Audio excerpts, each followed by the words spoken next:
Hello again, Broncos country. Really excited to chop up some Broncos with you all this week. Bourbon, Broncos, and no BS. Orange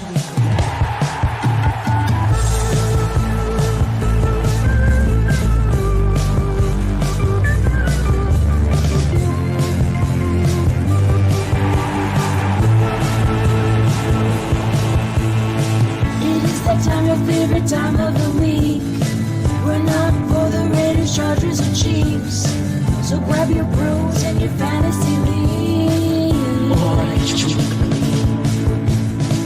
We got that blue and orange blood that you bleed. Like Lindsay, Sutton, and Judy. We are that Mile High Broncos country.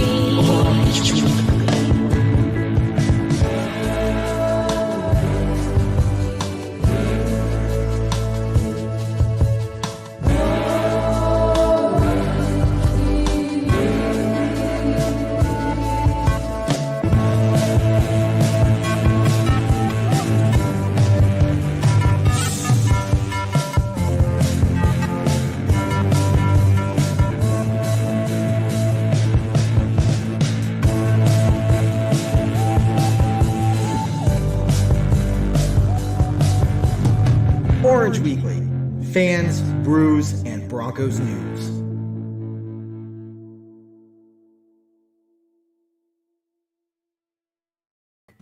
What's up, Broncos country? Welcome to the pre-draft episode of Orange Weekly, Bourbon, Broncos, and no BS. Glad you're all here with us today. Go ahead and hit that share button for us. Hit that like button. Tell your friends about us. We're going to have a good time. We want to hear your thoughts about the draft that is here in less than 48 hours is when it starts. Remember, we are going to be live during the draft, about 15 minutes before it starts, all the way up through the Broncos pick. Well, we will then get some of your reactions about the Broncos pick as well. Kick back, relax, grab a drink, but please drink and drink responsibly. Don't drink and drive. But glad you're here. We got David and Jared here. We might have a couple stragglers show up a little bit later. We'll see. But yeah, guys, how y'all doing? Oh, excited to talk some draft with you, Kevin.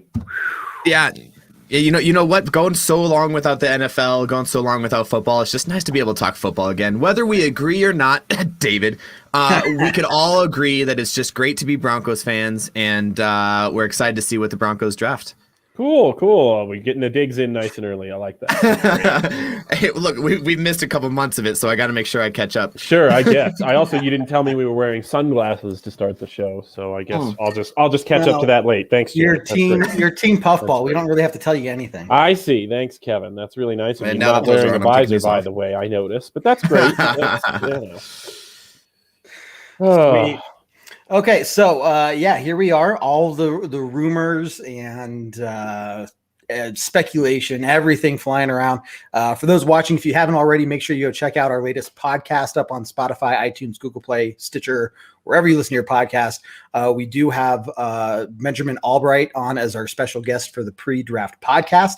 So you can hear a whole lot more about the actual thoughts that he has in our discussion with him there as well. But if you want to use some of that to lead into kind of what your thoughts are about the draft, especially the first night, because that's what a lot of people are really most excited about and interested about. So kind of share your thoughts, Jared.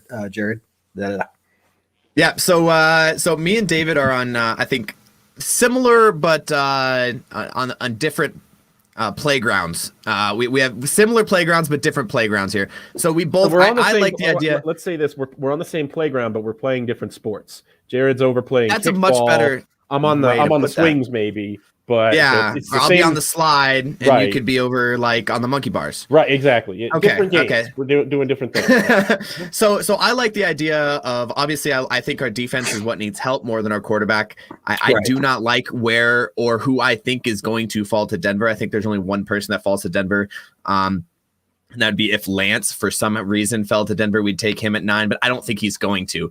And that really depends on how other NFL GMs are feeling. I like the idea of trading back. I do like JOK as a linebacker for trading back for JOK. And I also believe that if we trade back, I think Micah Parsons is also going to fall pretty far. I like both of those. I also like Richie Grant. I think that if we do trade back far enough and both those linebackers are gone, I like him as a safety. But I do not like quarterback in the first round. However, I will say this, and I'm going to start the show off, and I'll probably end the show off here. If we take someone that I'm like, I didn't want that person, I'm still going to love them. They're still going to be a Bronco, and I'm still going to be here for it, and I'm still going to be a big fan. So I think that's something that I think all of, draft Twitter, draft Facebook needs to remember and understand. If they don't get your guy or they get the guy that you didn't want, love him for who he is, a Bronco. Fair enough. I want to start the show on a little bit of a rant. Hey, John. Oh, good to see you guys. Great to see you guys. Absolutely. You've got a few minutes to think about what you're gonna say, John, because I got a rant to go on here. Lovely. And there's this narrative out there from the national media types who clearly just don't pay attention to what the Broncos are doing at all. That the Broncos are going into this draft desperate to get any of the QBs that are available, and will take Jones or Fields or Lance interchangeably because they view all of them as an upgrade over Locke.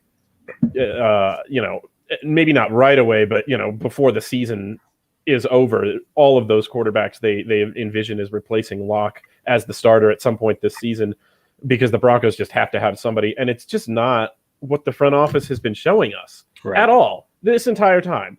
We heard they were maybe interested in Stafford and wouldn't overpay for Stafford. We heard they weren't really that interested in Darnold. If they were really desperate, they could have gone up to number 3. We know they could have gone up to number 3 because somebody else did. And if they wanted to mortgage, we can talk about whether it's mortgaging your future or not. But if they wanted to pay an exorbitant amount as in draft capital to go up to number 3, they could have done that, and they didn't. And what it all has pointed to is that they are interested in adding to that room, but they're not going to force anything. They're going to trust their evals on these quarterbacks in the draft. And if one of them happens to fall, they'll do what the evals say. If it's Mac Jones is there at 9, but the Broncos say, he's not a first-round talent, then they won't pick him. If they say, yeah, he's the guy on our board, then yeah, they would pick him. And those of us, me included, who didn't like it, would just have to trust that evaluation for now. But it's really not a case where I think where you're gonna see them try to force it. They're not going to do anything desperate or crazy. They're just not that invested in getting anybody else in the room right now. It's got to be somebody else. I'd like to add on to that. It's not that we're not interested in getting anybody in the room. It's not that we're not interested in getting anybody in the room through the draft. Right. No, there's still options out there looking at not draft to get a veteran coming in. But as far as we're desperate for a quarterback, I think Locke's the guy for the rest. I think the Locke's the guy this year, regardless of what happens. Oh, yeah. It just doesn't seem to me like they really like George Payton wants to get somebody, a young quarterback who has to stay here if the coaching staff leaves. Who, if Shermer and Fangio and everybody else is on their way out next year, he doesn't want to have a quarterback who he picked high in this last year's draft that now he has to try and match a coach for. He wants to hire the coach first, get into the draft evaluation process with them, and then pick a guy together. Right. Yeah. I'll piggyback on what David said there. I 100% agree with that.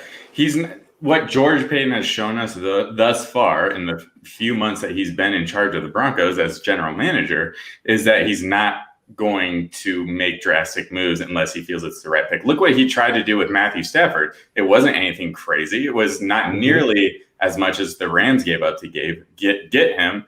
And he's made it clear that he's only going to make the right move for the guy that he thinks is going to beat Locke in the first place, right? It's going to be a clear upgrade for him to make the move. Now, that's a different story. If a guy falls to 9, if Justin Fields falls to 9, if Mac Jones falls to 9, if Trey Lance falls to 9, that's a different story.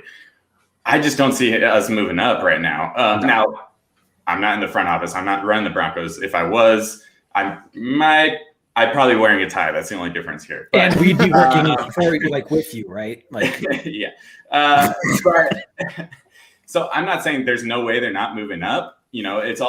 Everything is I don't believe anything that's in the media up until draft day at this point, because everything's a smokescreen, right? We all know, especially this year. But we have no idea what the 49ers are doing at 3. So if they take a Mac Jones, like some people think, I mean, I think that's the least desirable guy for the Broncos Sure. right now of the three that aren't named Zach Wilson and Lawrence. So, yeah. And so maybe there is a move at 4, but I don't think they're not pushing it, right? And that's what we want. We want the right guy to fall to us and be okay with Drew Lock. Now, I do think on our roster, quarterback is the biggest question mark, right? Like, Sure. Can we all agree on that? Like, statistically speaking, Drew Lock was not the guy for us. But if the top 5 aren't there, and or even if 3 or 3 through 5, whoever they are there, and they're not the person the Broncos love, like we just, like David said, we got to accept it and just move on because they don't love them, and we got to trust their judgment that they're not going to beat Lock out in the preseason, in the regular season, everything. Right. So there's a couple big things. If you guys go listen to the pre-draft podcast that we had with Ben, and I'll ruin it a little bit, but we'll talk about this. John brings up a good point. A veteran quarterback, 10 season longer is the best in his opinion. And then he goes on to say young quarterbacks need a vet behind them. Look at the Chargers Chiefs quarterback room, bridge quarterbacks behind them. I like that idea. I like having the veteran quarterback come in. And here's the other big thing. We have Locke for this year, and Locke's our guy for this year. Look at our veteran free agents that are most likely, maybe not veteran, like free agents next year. Possibly Aaron Rodgers, possibly Russell Wilson. There's some names in this quarterback room that are veterans next year. So if Drew Lock doesn't work out, there's other options. We can't sit here and say, oh, there's not a chance that we're going to get another quarterback if he doesn't work out. That's not a realistic thing. There's always going to be quarterbacks next year. There's always going to be, and obviously the Broncos, let's all face it, we're all Broncos fans, but we suck at drafting quarterbacks. Like we are the absolute worst at drafting quarterbacks. We didn't draft John Elway. We didn't draft Peyton Manning, and those are our top 2 quarterbacks. Like that's part of our history. That's just who we are. That's true, Jared. But every single GM is different. You can't say that the GM. Oh yeah, no, I know. Maybe it's a Broncos curse. I don't know. Maybe it's something we don't know about. I don't know. But we did, okay. You just every year you just see whoever the Colts quarterback is, and you do whatever you can to trade for him. And that's probably going to get you more Super Bowls than trying to draft QBs on your own. I'm just saying at this point. And this is the thing that I keep coming back to is sooner or later, George Paton is going to get a chance to draft a franchise quarterback for the Denver Broncos before he's fired. Do we want him to do it on our schedule, or do we want him to do it on his schedule? Exactly. That's a really good point. That's a good point. He's not going to force it, I think is the big takeaway from this. I don't think it matters as much of, this being his first year where we kind of all know that the coaching staff, the roster is on a 1 year, this is kind of their year to prove it, right? I don't think he's waiting it out, though. I think he is going to do what's best for the Broncos. If that quarterback is available, he's going to take him, the one that he wants. He's not going to be like, okay, I'm not going to take this guy because I can wait out a year and get rid of the whole coaching staff, the whole roster that I don't like. Right. I mean, it also depends. I'm kind of interested to see what's happening in that war room because everybody knows that the only person that's safe in there is Peyton. And if you're sitting there and is Peyton being like, okay, well, I'm giving the coaching staff 1 year. I'm going to give my input, but you guys tell me who you want. It give you the 1 year to make up for what happened last year. And then we'll go with it. Or is he like, this is my team now, you're going to deal with my people or not? I don't think that's the case. I think there is definitely a working together, but it's interesting. And, if I could be a fly on that wall in the war room right now, all the way through, Saturday night or Sunday, that'd be awesome. And that's, sorry, I lost my point entirely. Go ahead, Jim. So, David, this Glenn asked a good question. And for the record, if you guys haven't watched it, we just did. Kevin and Tanner just did a draft with the Mile High Round Table guys. It was amazing. It was really cool. With their draft, the Broncos at 9 got Fields. So, and then they did the rest of the draft. If you guys want to go check that out, it's on the Mile High Round Table page. Just search them on Twitter, Instagram, Facebook, MySpace, YouTube. MySpace. Yeah. And all right, so here's a question from Glenn. He heard an analyst mention today giving up future draft picks for a quarterback is not necessarily a bad move because you could always sign someone in free agency to make up for the lost picks. I know, David, me and you have gone into depth talking about this while playing Call of Duty. What's your take on this? You're totally right, Glenn. It's just you've got to give them up for the right guy. You've got to, if your evaluations say this is the number 2 quarterback on our board, he's available at number 7. Like that, I think, is the scenario and the only scenario this year where I think you would see the Broncos really trading up. I think the guy that they probably would do that for is Trey Lance, which is something we talked about with Ben. But I think it's looking more and more, it's seeming more and more like Lance is going to be the pick at San Francisco at 3. And that's really where, one of our biggest pivot points in this entire draft is going to be for Denver.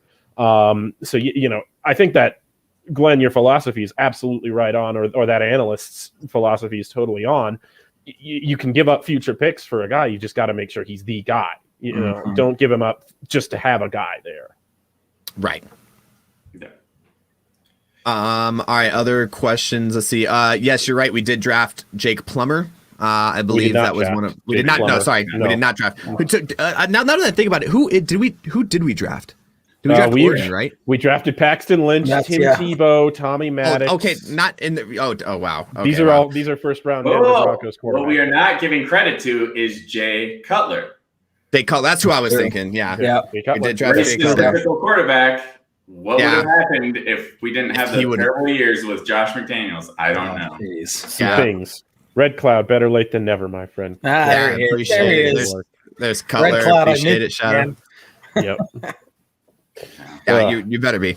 I'm just kidding, Red Cloud. Stay with us. All right. Okay, yeah. So here's another point of view, and we can get into this. I know my thought process, even with talking with Ben David, I still believe that Micah Parsons could be the guy. Micah Parsons at 9, give him the year he deserves. Again, talking about the Drew Lock thing, yes, give him the year he deserves. Now, what about Micah Parsons at 9 if he falls to 9, which I am almost guaranteed I think he will if he's there. Or what's our thought process? I know, and before everybody gets into this off-field stuff, the off-field stuff was a few years ago, and I don't want to get too far into this. We're talking about no BS. If you think that he has character issues, for me, if we do draft him, that means the Broncos did their due diligence with the character issues, because it's not like it's a hidden thing. It's not one of those things like nobody knows that he has character issues or whatever the case is. If he's back, right. Also, Penn State, though, they got pretty good linebackers coming out of Penn State, and I like it.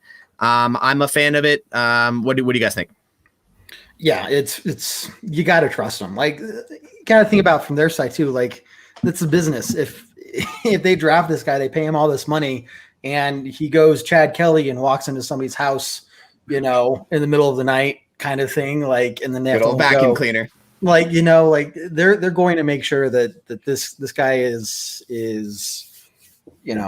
ready to go. He's on the right path, and especially after Chad Kelly, I mean, that's a huge embarrassment for the organization in general. So they definitely don't want that black eye on them, again. So I don't know. That's what I'm thinking. I'm not too worried about it at this point. If we pass on him, it could be one of those things where it makes him fall a little lower than probably what he would have been without that kind of situation. But I can't see how he would get picked up before our number 9 spot. So I think he's sliding off a lot more people's boards than people think. Yeah. So it could be one of those really good pickups though, It could be worth waiting to the second round to see if he's there. I doubt it by the time we get to our second round. No, he won't be a second round. Absolutely not. He'll be top 20 for sure. If he goes to the second round, there's way bigger issues that we don't know about. That's right. There's no one that's putting him past, I'd say probably 25. I would. That's fair. I keep forgetting that you're right. So I'm not worried about it. If we pick him, I'm not going to sit here saying, I can't believe we got this douchebag. Whatever. Like, just see, I don't like the on-field fit. We can talk about the off-field stuff on a whole different podcast. But with Parsons, he's really more of a gap stuffing. Blitzing is one of his really good skills. Run defense, absolutely. But to me, that's not what a Fangio defense really prizes in both of their linebackers or all of their linebackers at all. And I think we've got that kind of guy in Alexander Johnson. Now, can Parsons do it at, I think, a higher level than Johnson? I think it's a fair discussion to say that he probably could. Right. But I don't know. He wasn't asked to do. He didn't have coverage responsibilities really at Penn State. When he did, they didn't show as anything really special. He's super athletic, but it's one of those things where the thing we need him to do the most is the thing that we're not sure if he can do well. Right. Whereas a guy like, John says J-OK, a guy like him or Jamin Davis, I think have those skills on tape a little bit more. And it's JOK. I don't want him at 9. I want you to trade down for JOK. I want that clear. If you put him, if you're in the 20 to 25 range, I think you can maybe make a little bit more of an argument there. But that, to me, I think is a little bit more of a fit for what the Broncos are trying to do at middle linebacker or inside linebacker than Micah Parsons. So here's my thing with that. I don't think that he has more on tape as far as coverage of tight ends. I don't see that. I think that at Penn State he was covering tight ends a lot more, Micah Parsons was, than JOK at Notre Dame. Now, I do think that JOK has a little bit bigger size, and that's going to be nice for us in the NFL level. But I don't think his numbers is athletically comparable. I mean, obviously comparable, but to Micah Parsons. I do think Micah Parsons has greater numbers, but I don't know. I don't know. I like JOK. Like I said, JOK didn't really play linebacker at Notre Dame. He played more of a. He was like a hybrid. He's all over the place. Yeah. He lined up in the slot a lot. So my point is, I think you saw a little bit more because he did everything from that position. He blitzed. He played the run. He covered. So to me, that speaks just a little bit more to a position versatility that I think might be a little bit more highly prized. But, it's going to be really interesting to see which way they go. I also think we maybe get stuck in this trap when we're in the draft of, we see these prospects, these inside linebacker prospects, or any prospect at any position is just kind of interchangeable as, this name won't be available, but this guy's just as good. And knowing we have to realize that teams don't really evaluate the players that way. It's much more subjective than what we do, and obviously we can't know all of it, what goes on. But that was one thing Ben Albright told us on the podcast. We keep giving that away. You guys should really go listen to it. It was great. But the unknown unknowns are just what we've got to keep in mind as this draft comes forward. So we can go back to some other comments or questions about the first round pick, obviously, but I kind of want to spend a little bit of time moving forward to the second and the third round pick. So what are you guys' thoughts around? Here's a good question. Here's a good question before we go second, third round. All right, if we're the GM, how far back are we willing to fall, and how sweet must the pop be? So I'm on the trade back train, so I could start this. I think we could trade back to the mid-teens, early 20s, and still possibly pick up like a JOK. I think he'll still be there at the late teens, early 20s, and I think that's my best scenario, my best case scenario. Obviously we'd get a first round. We'd get their first round this year in the team, probably to another second round this year or a first round next year, depending on how much they want to trade up. I guarantee right now, as we're sitting pre-draft, not in the war room, we're saying if you want to trade up to 9, we better get next year's first round. Yep. We'll see. It's it's not the kind of thing, the kind of the dream trade I saw the other day that I actually really liked was the Ravens trading picks 27 and 31 to move up to 9 this year, which was, I think, a really interesting one. And I think if they did that, they would try and trade out of the first round entirely with at least one of those picks. But I don't know, at 9, just that draft value chart and who's going to be available and who they'll be trading up for. Realistically, I'm not sure if you're going to get a first round pick for the 9th overall pick. So, even if you're dropping down into the early 20s, maybe a second or third round pick is the most I think you can probably reasonably expect, especially in a draft like this year where the quarterbacks are going to go early and so are the blue chip players at receiver, tight end, and tackle. Right. Yeah. No, I'd agree with David on that one. You're not going to get a huge haul unless one of those top 5s falls to 9. Yeah. And someone loves them and needs them and has to have them, and they're fighting someone else to get there. And at that point, yeah. And then absolutely, if that's not your guy, if the Broncos don't love him, then absolutely trade back. I'm totally on board the trade back train. I think Parsons for me is the only person I like at 9 for the Broncos. If that's where we stay and we don't take a quarterback that's not available, or even if they are available and they're not the guy. And then if we trade back, I think this year is all about just building depth for the future. After inside linebacker, I think we could find starting value there. I think quarterback, again, we've talked about that enough, I think, at this point. Aside from that, it's really just looking at the future, secondary help, because we're losing guys next year. looking at the offensive line, maybe we look at a right tackle so we can get rid of James since he's been who he's been so far for the Broncos, even though he is young, and who knows, maybe he's going to have the Garrett Bowles type season and going to be our future right tackle, which at that point, our offensive line is set. Like there's, where do we need to improve that offensive line? Who knows what that's going to look like. Yeah, unless there's a guy like Pitts that falls to 9 and it's just like he's going to be a game changer. Like you can put him anywhere, receiver, maybe you can put him in the backfield probably. I don't know. I think Parsons is the only person that makes sense at 9 for me. Otherwise, we're looking to trade back, I think. Right. Hey, everyone, remember, we are going to be live during the draft about 15 minutes before it starts, so 5:45 Mountain Time, all the way up through when the Broncos pick. Hopefully they'll get the right player. It's not a concern. If they trade back, we're going to be on for a long time. So you have plenty of time to join us and whatnot, even if it's all the way up through the 9th pick there. But we're going to be staying on all the way up through the Broncos pick, whatever that might be with any possible trades there. So join us Thursday night here on Facebook, YouTube, Twitter, and we'll have some fun with you. We'll have some drinks. We'll have some fun and just enjoy the draft as we go through this. So don't forget about that. So, yeah, good stuff, though. Really good stuff. I like what you're saying. As we're getting to the second round, we got a couple of questions. I haven't been able to see much on Kellen Mond. Is there anybody that can speak to the Kellen Mond? People think he's a lot more pro-ready than some of the other guys, the other quarterbacks out there. But I don't know if he obviously isn't on a lot of GM's high draft picks, so I don't know too much about him. I haven't done a lot of research on him.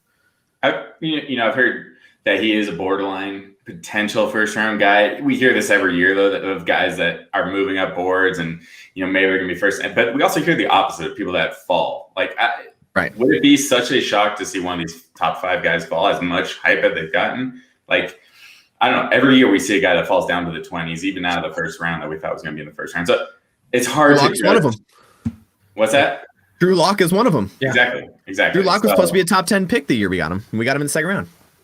I will say if the Broncos take a quarterback in the second round, it's a very low risk for someone that's going to compete. And worst case scenario is our backup, right? Right.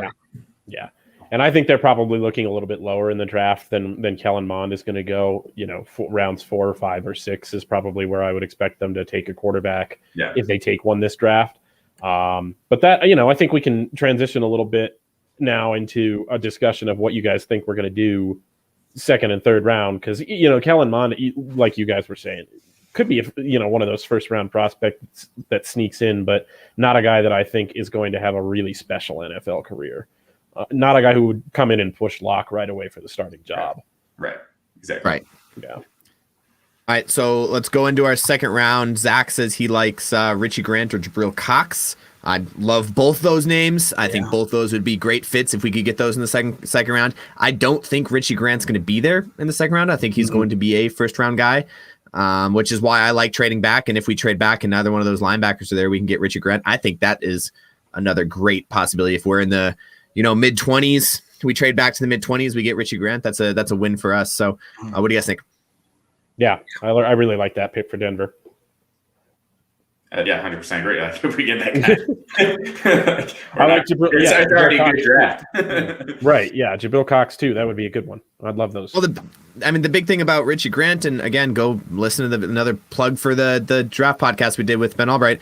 Something that we got to think about is K-Jax. We only have him on a 1-year deal. He's an older guy, and he almost walked. If it wasn't for the shitty strong safety market out there this year, he would have gone taking money somewhere else, and we would have been looking for a strong safety. We probably would have been thinking about Richie Grant a lot earlier. Yeah.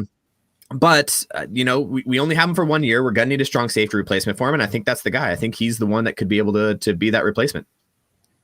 Well, let me ask you guys this: looking at the Broncos roster again, taking quarterback off the table, because I think that's the biggest argument. Mm-hmm. Where are we upgrading right away on our roster as far as starters go? I think it's all about depth this year in the draft, and that's where if we're not taking Micah Parsons and if we're not taking a quarterback, like it's a trade back and building a bunch of draft picks, in my opinion, and just especially in a year of COVID where there's not as much tape. Let's be honest on all these guys. Like let's just throw as much darts at the wall see what picks up, and go from there. And that's my opinion.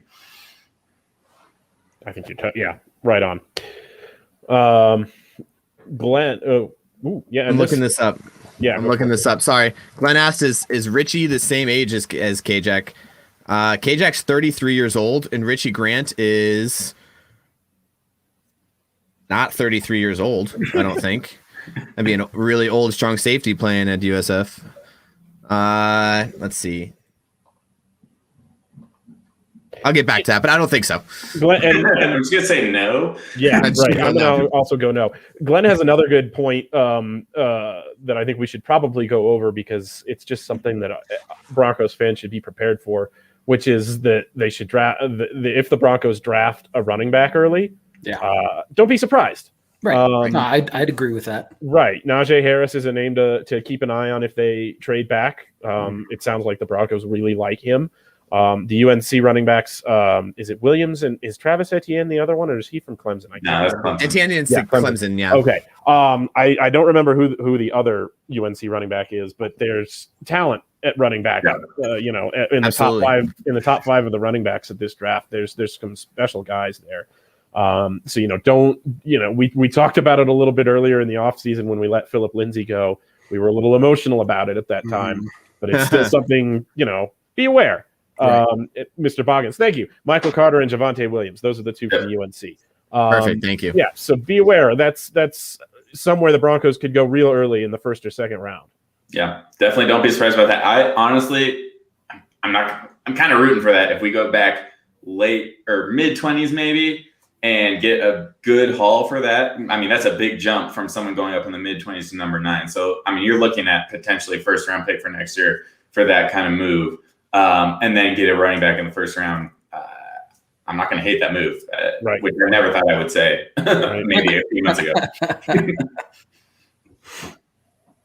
But Jared, I apologize because I know you've been begging for linebacker for the last few years. I have been, and you know what? And I talked about this on the podcast. I brought up with Ben is my biggest, the Patrick Queen and Devin Bush draft. Like, man, they were both there, and we could have gotten. Rumor is, and it's probably true at this point. Broncos wanted to get Patrick Queen. We wanted to trade up for Patrick Queen. It didn't work out. But man, that linebacker class was just so good, and in watching them play right now it's rough for me. But I agree. I do think that this linebacking class is not the same as that class. It's just not. We don't have the same athletes, and we're gonna have to wait for our time. I do like our linebacker, but like you said, if we're not looking at quarterback, what are we looking at? What are we looking at shoring up? I think linebackers got to be up there. Strong safety. We talked about strong safety. And then, running back, like you said, and tackle. Tackles, I think, another one where they're going to be looking. So here's another one. Penei Sewell is not going to fall to us, but what happens? I'm just saying. Right. I think if he does, they'd be crazy not to take him from everything I've read on the guy. Absolutely. Yeah. Again, our offensive line is set, right? Right. When's the last time we've been able to sit here and say, or Broncos country in general has been able to say, yeah, we have an outstanding, we are set at offensive line. Like when's the last time we were able to say that? So I think we're a lot closer right now on paper than what people realize. No, because we are our really offensive line continually got better last year. Yep. Put it on the coaching staff, put it on a big breakout season for Bowles, and he got compensated for that season. It's really just the right tackle right now for me. Right. And with James being out, who knows? Maybe he's going to come back and just be the guy and prove everybody wrong. I hope he is. Right. Well, his situation, he's played less snaps than his number on his chest. So, in the last 2 years, I think he played not even half the first game. So that's just a huge question mark on what he's going to do when he comes back. 100%. We absolutely need, if nothing else, in the top, 3 to 4 rounds, we need a good swing tackle that can fill in if needed. Because we don't. Who do we have right now? Yeah. We don't have anybody, right? And that's something that Mike Munchak really values, is just having positional versatility. So swing tackle for sure, but guys who can play tackle or guard, or maybe guard or center. These different positions, or maybe even all 5 positions across the line. Those are the kind of guys I would really be watching for the Broncos, especially to draft, if they're looking to upgrade anywhere in the draft, is guys with that positional versatility. Yeah. Glenn made a good point. Moody, I think they're very high on him from last year. On the interior, on the outside, it is really Calvin Anderson. Thank you, Marcus. But I don't know if he's that guy. I think he's a cool person to watch and see. Maybe he's going to develop even more. But I don't think he's the guy for this year to rely on as that swing backup tackle. I don't know. Maybe I'm wrong on that one.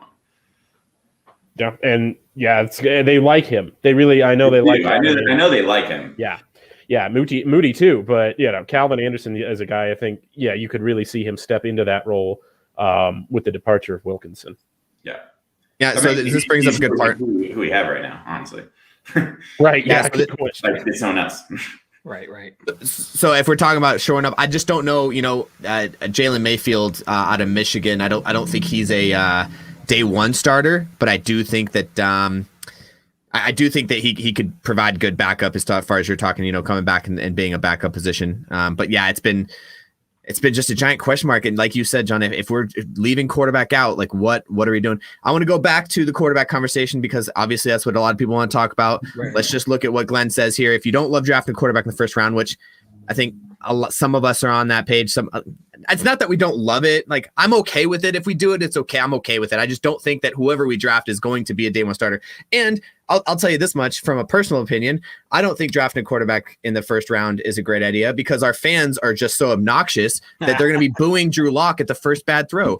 And then we're going to just have this toxic environment in Broncos country. And it's just going to be a bad thing. Anyways, off my rant, off my high horse. Who do we think we want to get outside draft in the quarterback room with Drew Lock to shore him up? Obviously, I liked Alex Smith. He retired. Who do you guys got? Oof.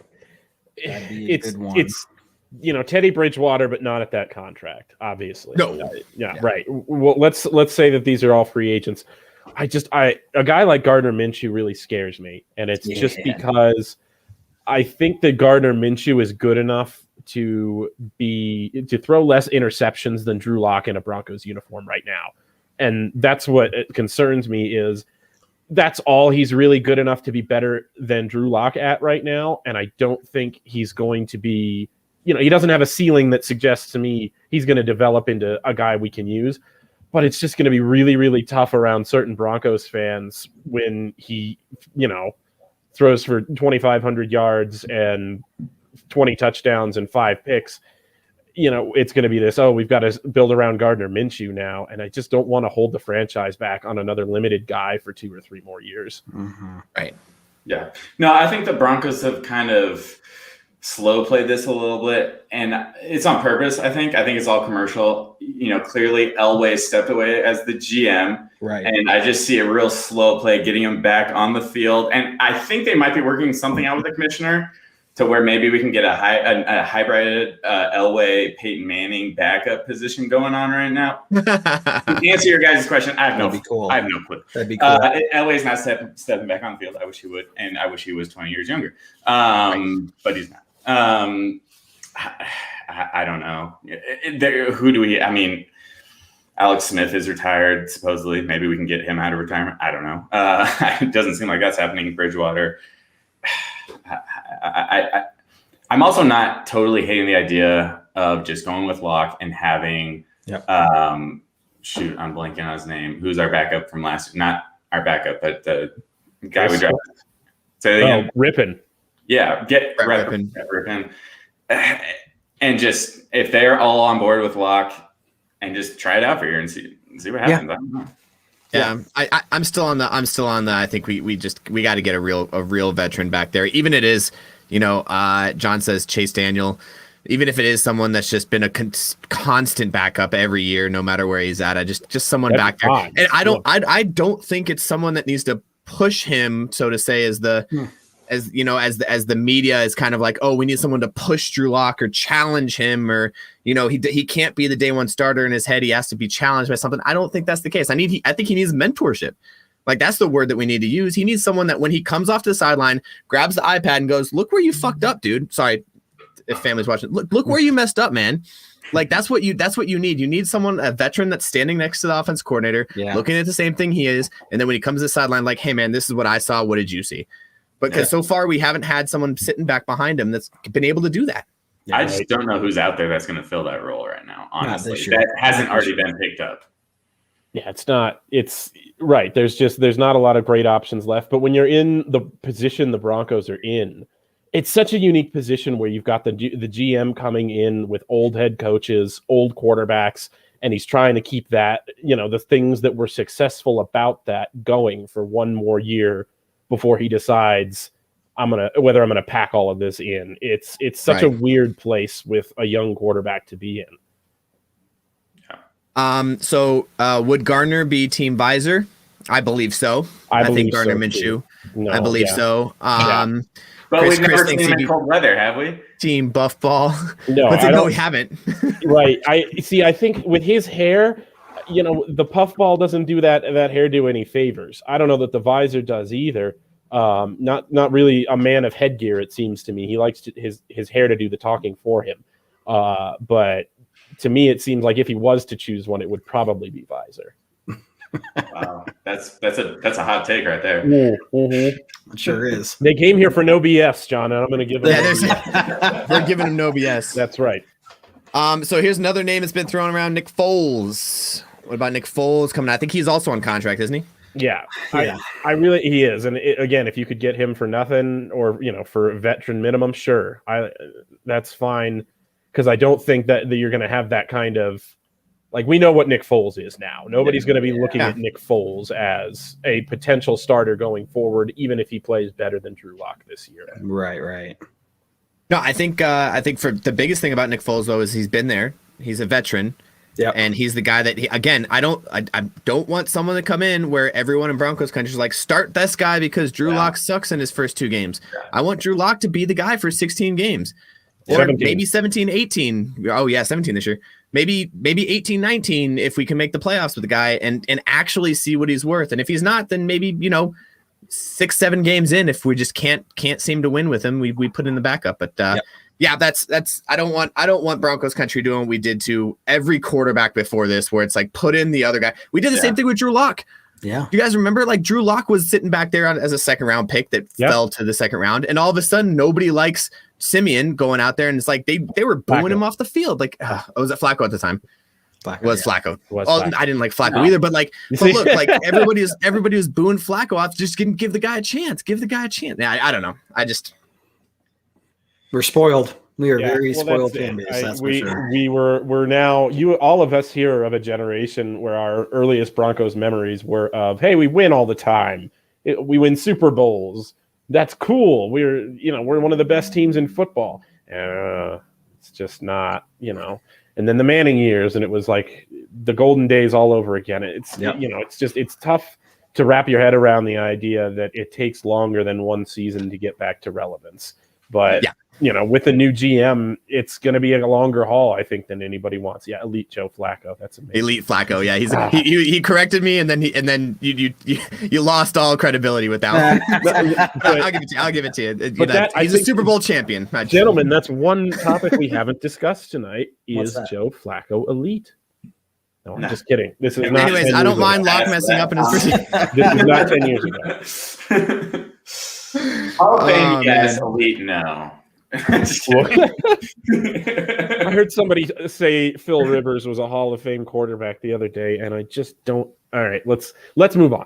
Let's not talk about this. Let's not talk about it. So let's get back to the draft. We're here to talk about the draft. Let's figure out what we want to do with the draft. So let's go around and say I've said mine. My perfect scenario: trade back either JOK or Richie Grant. If we trade back mid-late teens, JOK, mid-late 20s, we get Richie Grant. That's my pick. That's what I want to see happen on the draft. Let's go around the room. What's your like kind of perfect scenario for the Broncos come Thursday? Perfect scenario is the Broncos trade back with the Ravens from 9 to 27 and 31. They deal one of those extra first-round picks for a second-round pick, and then I'll steal your player, Jared. They get Richie Grant with one of those picks. That's the perfect scenario. I'll go the opposite direction and say perfect scenario is the Broncos are in love with the quarterback, and they have been very quiet about it, and they know what they want, and they don't give too much to go up and get him, or he falls to them at 9. I don't know. I really am. I don't know what's going to happen between 3 and 9. It'll be a fun draft to watch for sure. But and John, and I know you missed it before, and I want you to speak on this. We talked about the difference between who we think the quarterback that they are, sitting on. I think it's Trey Lance. I think me and David are on the same. I think Trey Lance is the one that we're waiting on. I do not think if Fields falls to us, I don't think that's the guy that they want. I think Trey Lance is the guy that they want. I don't know. I don't know what they want, to be honest with you, between the three of them, because Mac Jones surprisingly was the most accurate quarterback in college football last year, which I was surprised to see that. Trey Lance, if we're going for a rusher or like a dual threat quarterback, absolutely Trey Lance. But I mean, when has George Payton been a dual threat guy? That's true. Right. Never. Yeah. So then, on the other side, that's of that not to say that he couldn't go that route. Right. I would. There's no way that he's not adaptive. I would think. And then Fields, just that he seems to kind of be a widget kind of guy. Not widget. I mean, I don't mean that in a bad way. He's got that beautiful deep ball. It seems like the ball just kind of zips out of his hand. It's so hard between three of me for me. I'm just I'm ready to leave it up to their judgment and say, if we get a quarterback, it's because they love him, Yeah. And if someone falls to them at 9, then maybe it's a guy that maybe they weren't 100% in love with. Cause I think if they were in love with someone, they would trade up to get him to make sure they got him. Cause that's what you have to do these days in the NFL to get the quarterback that you love. And at 9, it's not nearly as hard to trade up to do that compared to the mid-teens, late 20s, right? So we're in a position where this would be the year to do something like that. Mm-hmm. Yeah. So for me, if there's a guy that they love, we have the roster to do that this year. If it's not there, then it's trade back 100%. Because again, I want that depth building kind of year in the draft. Perfect draft scenario for me is where every player we draft ends up being a superstar, and it's like the best, most perfect draft that we've ever seen. Most perfect draft. We're quoting that one and tweeting it. Come on, man. You won't. You won't. I just want the best, most perfect draft of the Broncos. The most beautifulest, most perfect, best draft out there. No, but I like what John's saying. Look, at this point, there's been so many rumors and the speculation and the clickbait articles and all that stuff. Like this point, I've read as many of the tea leaves as I can. You're right. They're probably. I could see them going Justin Fields. I really could. Yeah, Kevin's visor's way too tight. Oh man, David. Justin Fields, no way, you say, huh? Yeah, I like that. Oh, bring up Christopher's last comment, his second to last comment about Collins. That's a name I just love this, and I don't love it for Collins because it was really bad. But he was one of the better hyped linebacker prospects coming into this draft, and then he weighs in at 270 a couple of weeks ago. Yeah, 270 pounds, like ready to play defensive line. In an age where inside linebackers are now 220, maybe, no heavier than 240. Like 240 is heavy for an inside linebacker anymore.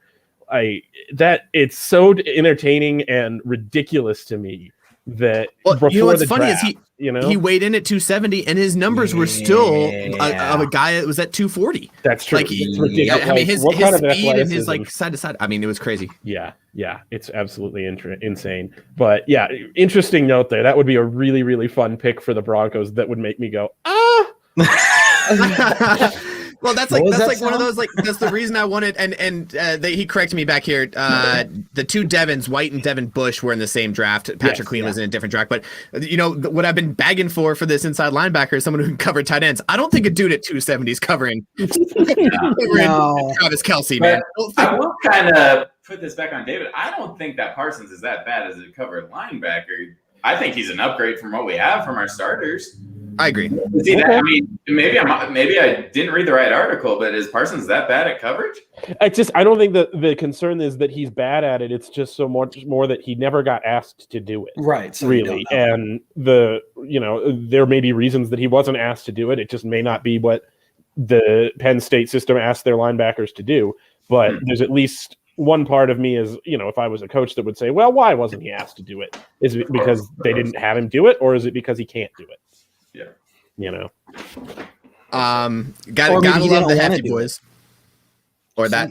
Listen, I'm That's one of not the the hefty case. boys. Look, I've weighed in at 270 before, and I can assure you I was not athletic enough to play defensive line or linebacker.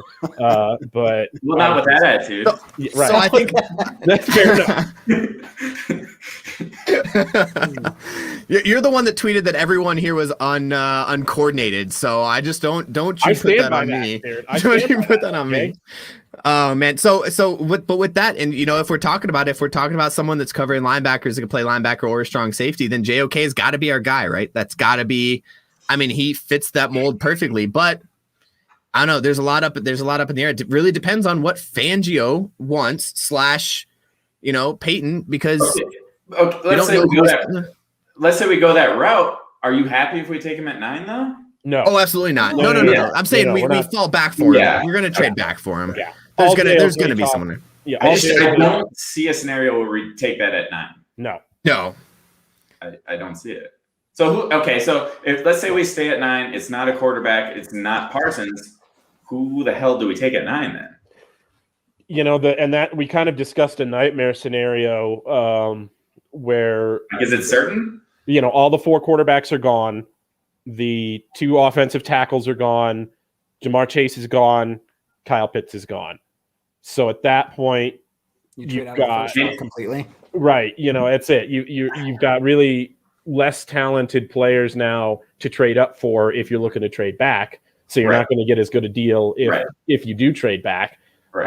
And the players there, you're talking Micah Parsons maybe, but who else is the coaching staff really in love with at that point? Do you take one of the corners? Do you go Surtain, or do you even go that? I mean, you can't pick Farley that high. Not after surgery. Right. It's that kind of scenario where you're kind of left with that's the worst of the bad scenarios there. We'll just have to see what they do, but it's going to be really interesting to see if that particular scenario plays out, what the call is, because I'll have no idea. Right. And for all we know, they're the draft boards are taking people higher than others. If Micah Parsons is gone, and you're looking at who would fall after us, are we willing to bet that we're going to get a good linebacker in second, third rounds? I know a couple people have mentioned some other people, or do we just take the risk and say, okay, let's get JOK at 9? That's like and then hope Richie Grant's there in the second round, which I think, if we get JOK at 9, Richie Grant in the second round, I'd be happy. Sure. I think that'd be a good haul for us. But and this is the best part. This is the best part about draft season is just these like unknown tangibles. And something that we mentioned on the podcast too is like after San Francisco, it's a crapshoot. Like it really is. Is like it's like Atlanta sets the tone for this entire draft. Atlanta could come out of left field and pull someone that people thought were going to pick up in the late first round. Like we don't know where it's going to go. Right. And it's, and I've seen a couple of people asking about guys like Greg Newsome or JC Horn, some of that, like, the next tier of corners. It seemed to me that it really felt like the Broncos, after picking up 2 corners in free agency this year, it's just seemingly like it's trending. They're not going to pick one high. If they go that way, it's going to be in a later round where, after Newsome, Horn, that second wave of corners is probably going to go mid to late first or early second round at the latest. So it's probably not going to be something we see the Broncos really invest a high pick on, maybe unless they trade back. Like if they're in the 20s somewhere, it's all bets are off. If the Broncos are picking 20 or later, I don't think any of us could reasonably say this player or even this position is what they're targeting now, Yeah, well, we are super aggressive in the free agency getting corners. Yeah, and it really depends on how we view Michael Ojemudia as a player. We have 3 starters. Ojemudia is not on that list. I think he played well for a rookie as he did last year for what it was. A late round rookie, late round rookie. But I think I just don't see us drafting corner in the first round anymore. I just don't see it. Yeah. Yeah, definitely. No, definitely not at 9. I think the only way Like if we trade back and Farley falls to us or something like that. Yeah. Okay, let's see. Anybody know who about Nick Bolton, Shadow Jacker? Thank you so much, Shadow. And let's see, there was somebody else on Bob. Thank you guys so much for watching on YouTube. Make sure you guys go following our YouTube channel. We're live on everything right now. We're YouTube, Facebook, Twitter, something else. We're live everywhere right now. So make sure you guys go following all the pages. Shadow Jack, I think you'll find that one of the biggest gaps in our knowledge collectively is later round draft prospects. We don't know him. Nick Bolton, linebacker from Missouri, it looks like. That's all I know about him because I just Googled him. It would be one of those things where if that's the thing about this team drafting defensive talent, especially. I have such respect for this defensive coaching staff that anything they decide to pick up in any round, I'm going to look at as somebody who could be a potential difference maker for this team just because of what they could be coached up to be. Yeah. No, so here's another. Oh, go ahead, John. I was just saying Nick Bolton is a guy that I have seen a few mocks of, a later round guy that we could get. It seems like a backup option at linebacker. So then it just means that the first probably, at least the first and two rounds, probably the first and second round didn't go the way that we're talking about right now, I would say. But yeah, I mean, it's going to come down to we're just going to have to trust the guys making the decisions at that point. But Nick Bolton has been a guy that I've been hearing a lot about in the later rounds. But at that point, it changes on a whim. Like it's so hard to get past even the first round, I would say, when we're talking about people that we could legitimately draft. Like, unless there's a local guy that we really are excited about. But I don't know. That's just my take on that. Yeah. So also, I think as we're talking about linebackers here, we have to see what we have from Justin Chenard. He didn't play last year. We picked him up late round in 2020 draft. He didn't play last year due to an injury. I'd be interested to see what their plans are with him. And if we don't get a linebacker till like, I don't know, third, fourth round, I'm thinking maybe they have faith in the guys they have. Yeah. But the problem is Alexander Johnson's on his last year of his unrestricted free agency deal. So I'm interested to see. I think he's going to be asking for big money coming into the offseason next year, and I don't know if we're going to be willing to pay for it. So I think that's one of those. It's one of those positions. That's why I'm always big and high on it. Is one of those positions that you could really make or break your defense. But we'll see. Again, like you said, John, I think guys making the money, the guys at the front office, they do this. They have scouts out there doing 24/7. Watching film, going to football games, tracking these guys, and we get to talk about it, which God bless the USA, right, man?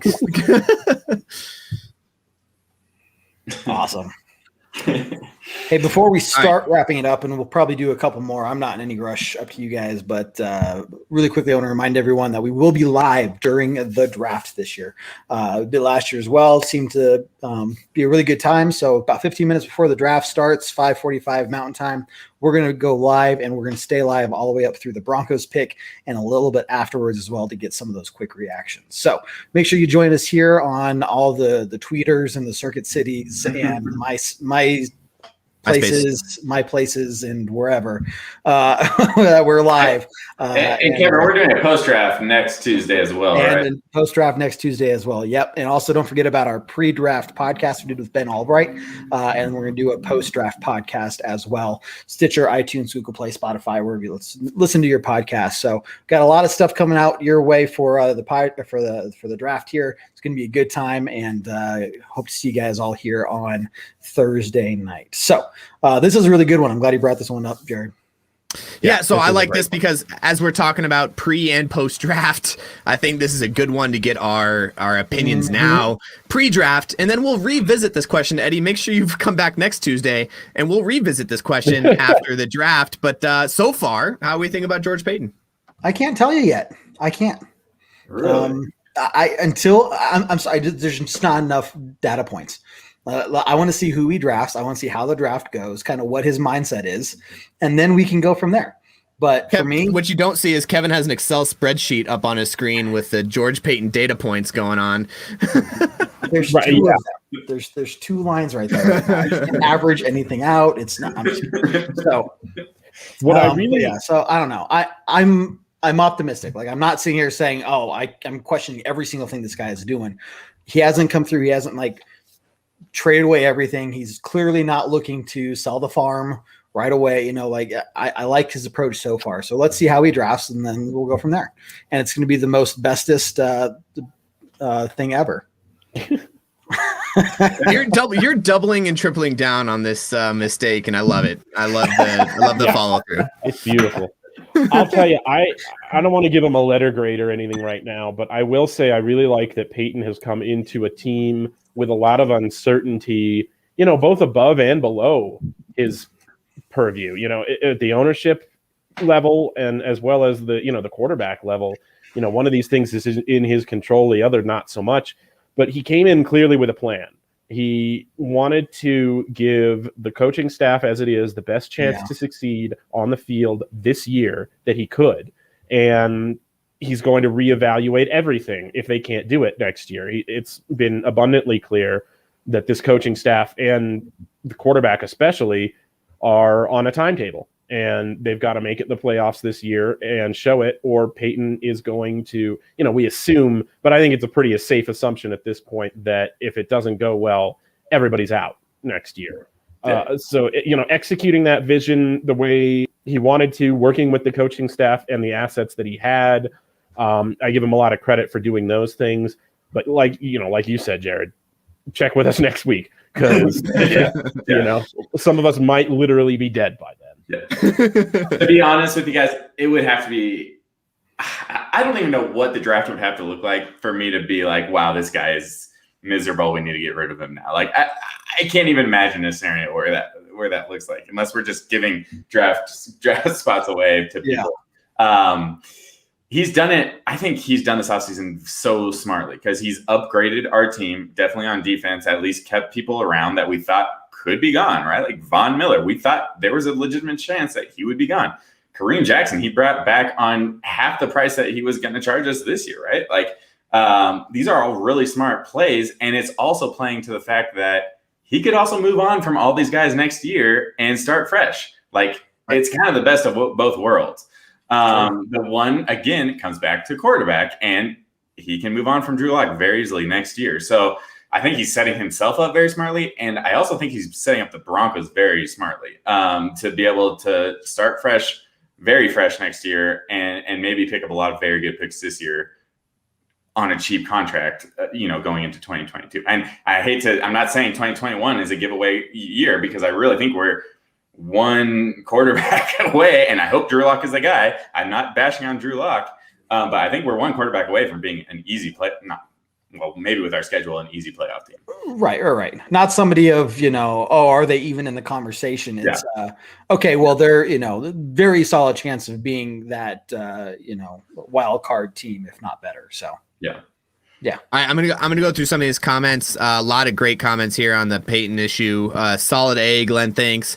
Marcus thinks he's on a 5-year plan. Obviously, that's the plan. I mean, you keep the GM around for 5 years. If he doesn't turn around, time for a new one. A lot of buddy signings, not a good sign for John. He thinks there's a lot of like kind of buddy signings, which I mean, partially, yeah. I mean, you think about the signings that we made either from Chicago or from Minnesota or the local stuff. I'd have to argue that point. I mean, what was there's some trust. That's a trust thing. I'd almost say yeah. I mean, I don't know. Ronald Darby, I think, is the only one that really wasn't a buddy signing for me. The rest of it is like, and honestly, that's what a GM's supposed to do, right? Isn't that kind of the point of the GM is to make the signings and make the numbers? Yeah. Right. Okay. For Shadow, it doesn't move the mid needle for him. 91.7, that's still an A in my book. That's somebody who has like spreadsheets up and stuff, grading things. So I appreciate that could be Boggs there is much more in depth than I am. Yeah, it could be out of 200. Yeah, 1,000. Yeah. All right. Peyton's lucky entered a situation with a completely United Broncos fan base. Sarcastic fonts. Yes, right. Absolutely. But yeah, so all that said, yes, I think Peyton's doing a pretty good job. Honestly, I like the idea of letting things play out and figuring it out and not being too aggressive or too over the top with things. He didn't come into Broncos country and start trying to change everything because I feel like that makes Broncos country even more mad than they are at each other right now. Someone coming in, obviously the Lindsey trading, like getting rid of Lindsey. I think that was a coaching decision. I don't think that was a Peyton. I think Peyton said, okay, sounds good. We'll get rid of him. Yeah. But I think the rest of it, everything else has been like, okay, let's bring K-Jax back. Let's do this. Let's stick with what we got. Pick up Von Miller's option. Let's pick up Von Miller's option. Let's figure out what we have as Broncos country. I don't think he came to Broncos country saying, oh, that's a dumpster fire organization. I need to change it. I think he came here saying like, oh, wow, they have a lot of good things going on. Let's see if we can make it better. And I like that as far as that goes. As far as like any movement, I don't think we needed any crazy movement. We're a young team. Other than a few numbers on defense, we're a very young team that could do very good things in the future. And I think he's playing off that. And again, with this quarterback situation, we haven't picked up the veteran because we're waiting to see what happens. Yeah. He didn't go out and be super aggressive to get somebody. There's rumors that we were super aggressive to get people, and ultimately it's probably just a phone call and being like, hey, what do you want from him? Okay, bye. Okay, yeah, right. That's and then yeah, thanks. Thanks. And then we move on. But at the same time, he didn't totally not look into it, right? Like I think he's only looked into situations that were clear upgrades, which aside from Stafford, we talked about Watson, Russell Wilson, but like, I mean, are those guys even available? Like, it'd be so much to give up for some of those guys. And yeah, with the Watson, that's totally. I don't know if we want. I don't think we want to get that situation. I think that's one of the most interesting things. Is I think he would have been really aggressive for one of those guys that was not only a pure like a clear upgrade, but like a top 5 guy in the league kind of upgrade. Yeah, exactly. I think we would have seen him potentially be far more aggressive than we're talking about now, as far as trading up for quarterbacks in the draft. Yeah. But who do you go after right now? Right. That's it. You're right. Yeah. You wait for somebody to become a free agent at this point. Yeah. That's what you do. Or to become available. Like, hey, we're shopping this guy type of thing. Which I don't think is going on right now. Yeah. And honestly, the way that there's no media leaks. There's no, and I don't think there is anything to media leak. Honestly, I don't think there's any controversy or, hey, we're getting rid of this guy, getting rid of that guy. There's, before we picked up Von Miller's option, there was a lot of clickbaity articles about getting rid of him, but like, there's been no media leaks. Nobody from the actual organization saying, oh, this is what we're going to do, which I think I personally love. Right. Obviously, it doesn't help us at all figure out what we're going to do for the draft, but I think I love that. I love that he's holding a kind of a close content office there. And again, I'll say this is the most blind I've felt going into a Broncos draft in a very long time. I honestly have no idea. It's a good point. And that's the kind of the part of that is the draft in general. But this new GM who's just not leaking. You don't have Mike Kliss attached to John Elway's hip, tweeting every 5 minutes about what the Broncos are about to do. It's really interesting to see how the new regime has affected what information comes out. Yeah, which I think it doesn't make our jobs easier. It doesn't make this as fun as it could be, or maybe it makes it more fun. I don't know. I think it makes it more fun. I love it overall for the organization. Yeah, I said something earlier on Twitter or something about it. Like, I love the fact that we have 100 different takes from 100 different people about what we should do or what we want to do. This is what makes sports fun. This is what makes being a fan of a sports organization so much fun. It's just like, hey, I think we should do this. And then when they go out and do something else, like, you know what? At the end of the day, after the draft, guess what? Next Tuesday, we're all going to sit here and be like, hey, these are the guys we got. And guess what? They're Broncos. They're Broncos. Let's do this. Let's go Broncos. Right. So that's my point here. Do we think Peyton is going to be passive in this draft because of his first year? I think we kind of discussed it a lot already. I think we've kind of been through this one. It's not so much we think he's going to be passive. It's just that we don't think he's going to force anything. He's going to wait for the draft to come to him instead of trying to make the draft happen because it's his first year and he wants to make a splash. I don't think he feels any pressure to do certain things to make the fan base happy. I think if he does something, and if it is aggressive, just because it's aggressive doesn't mean he's trying to make a splash. It's because he thinks it's the right thing. And moving up might be that play. I don't know. Mm-hmm. But yeah, I think we all just want it to be for the right price, for the right guy. Yeah, that's it. That's the word I would use, Glenn. Intrigue. Just so much intrigue around this draft that there just hasn't been from a ton of different perspectives. Yeah, and I think it's cool. I enjoy it. I love, like I said, I love seeing everybody's take. I love hearing everybody's take. And we just went around the room and all four of us had completely different concepts of what we want to do. Again, we're on the same playground, but we're all on different equipment playing different sports, right, David? That's right, Jared. No. That's right. Yeah. Now, All right. now that doesn't mean you should come over and throw a kickball at my head if the Broncos don't draft Micah Parsons. Let's not have that. If they do draft Micah Parsons, though, I'm having a T-shirt made up on the spot that says "I told you so," and I'm going to do my "I told you so" dance. Great. And do you know what that looks like, David? I know what it looks like. I want to Frankly, see it. the viewers don't, and I think they'd really be excited to see. I am excited to see this. Yeah, so I'm now there. You've given me one reason to hope for a Micah Parsons pick.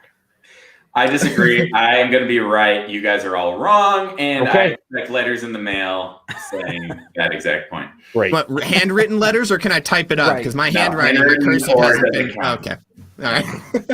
Well, you're going to get my worst handwriting, and you're going to like it. I expect nothing less. Great. You're not going to get shit man. from me. I'm just saying. All right. I'm trying that great conversations in the post. Yeah. I really appreciate you guys are killing it. Yeah. You guys are having your own conversations about these things, and I'm trying to keep up with. I promise. While we're talking, let's see who's on the seesaw on our playground. By himself. By himself. Yeah. Right. He's doing. Jason. Jason Jason was there. Jason was there, and then they had an argument, and now Kevin's by himself. And Just very sad. All right, Andrew's on our page. I think I agree with you here, Andrew. I think not that he wants to be safe, or he does want to be safe, I guess you think, but we want to get a starter in the first round. And ultimately, I think in your first round, that's kind of, unless you're in the top 5 position. I mean, even if you're in the top 5 position, you want to get the guy that's a glaring hole in your offense or defense that's going to be a day one starter. I think. I mean, that's not too much to ask for. That's the biggest problem I have with the biggest problem is actually a good problem, which is surprising to say with the Broncos, is I don't see a glaring hole aside from, statistically speaking, the quarterback position. Right. I don't know. Yeah. So what do? Do you take a guy that's going to be a starter in a year? Maybe. I don't know. Yeah. Again, if we get a quarterback, if someone falls to us at 9 and we pick up, say, Fields or Lance, I'd prefer Lance, but if we pick up Fields at 9, okay, cool. Then we have a backup from our first round pick, and we can see what happens from there. But I would prefer that we trade back and get someone like a JOK, who, like you said, could be a day one starter. Yeah. I want that kind of guy in depth. If we're not getting the guy that is our future, right, at quarterback. Right. I can't. I'll stop saying the word quarterback. Travis, welcome back, man. He definitely believes that he wants to get Fields to fall to 9. That'd be cool if he does fall down. Andrew Workman's on the Lance train. I think there's a lot of people on this quarterback concept that David went on a little bit of a rant about. We are not desperate. With or without what you think. I mean, that was about an hour ago, so don't make him bring it up. No, I'm not doing. I'm tired now. I'm ready for bed. Should we rehash the rants are over? So Eddie, I don't know about trade rumors for Love. Last I heard, they were waiting to next year to see what happens this year, to whether or not they were actually going to get rid of. Oh my goodness, Rodgers. Yeah, whether they were going to get rid of Rodgers next year and make Love their starter. I haven't heard the trade rumors for Love. I'm not sure where that came from. There's a piece that came out about Love being on the trading block. I just don't see it from the Packers. Like, they got to stick with Rodgers. He's won the MVP. Like, they can't get away from him.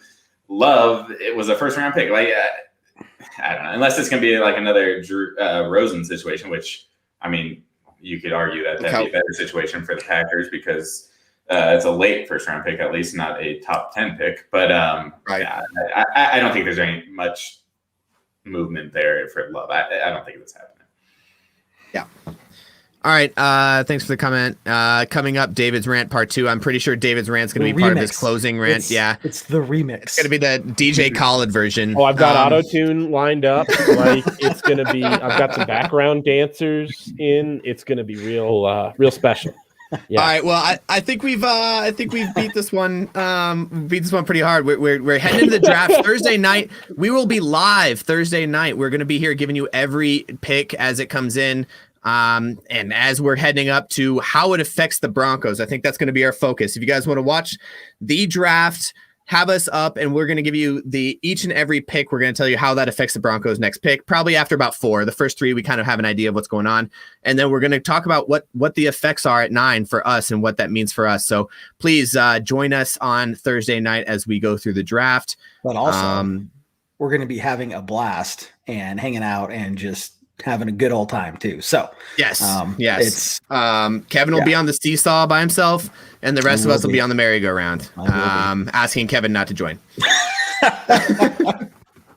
Wait a second.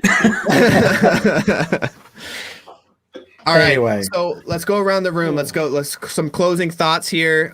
David's rant 2.0 with auto tune and DJ Khaled remix will be coming up soon. Kevin, let's start with you. What are your closing thoughts as we're coming into the draft on Thursday? It's here. It's finally here. Thank God, right? Talking before the show, it's like, wasn't the Super Bowl like yesterday? Like, cool. I'm glad we're already this far into the offseason. Look, end of the day, like you said multiple times, Jared, these guys are going to be Broncos. Like, this is going to be awesome. I can't foresee a situation in which, we're sitting here going, what the hell is going on? This is absolutely atrocious. So I think it's going to work out in the best way possible. And, I trust these guys. I do. So that's kind of why I'm sitting at. I'm not panicking. I'm not sitting here. Some people are just, you see all these clickbait articles. Don't click them. Just, just don't. And then we'll see you all here on Thursday. Does that mean I'm next year? Yeah, you're next. We're going. Okay. I didn't know which way we're going on this. I think we're going down and then around. Yeah. Okay.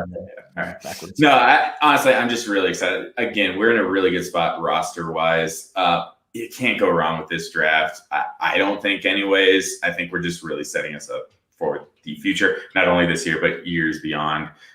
So I'm really excited to be 100% honest. And, it might turn out to be a boring draft, but that's not a bad thing. No. That could be a very good thing in the long run.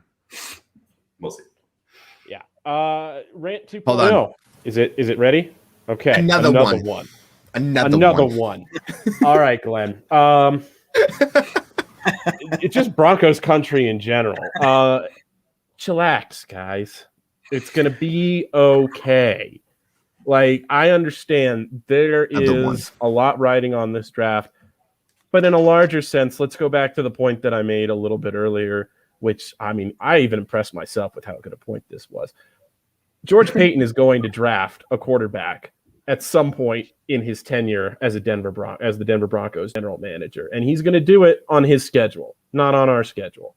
I understand that we want to upgrade that position now because this roster outside of that position is really good, like maybe top 5 in the league at every other position just on paper right now. It's just not going to happen on our terms. It's going to happen on his terms, and if they happen to coincide with our terms, great. If not, relax, because it's coming. If it's not this year, it's going to happen. Just trust the process. All right, I'm gonna piggyback off you here, David. I think this whole Peyton, we have to remember where Peyton's sitting as a general manager. You have to think he's sitting in a weird position that most general managers aren't used to. They're in a situation where they have a quarterback that's been around for a minute. They have a coach that's been here for a couple of years trying to make their team. And he's got to give them a chance to show what they've built, because he took over in an upswing. He didn't take over because we fired a guy. He took over because John Elway promoted himself. Right. Well, So he promoted himself. He's coming back. He's going to be our backup quarterback, Jared. He's building up to being our backup quarterback in the future. So as we're moving on, he came into a very unique situation. He's in his first year. That's why we haven't seen anything crazy. We talked about it. We haven't seen any aggressive motions. We haven't gone out and traded all of our first round picks for the future, because he's actually trying to collect those first round picks for the future so he could build something just in case this team doesn't work out. Kind of on David's point, chillax on this year. It'll come eventually.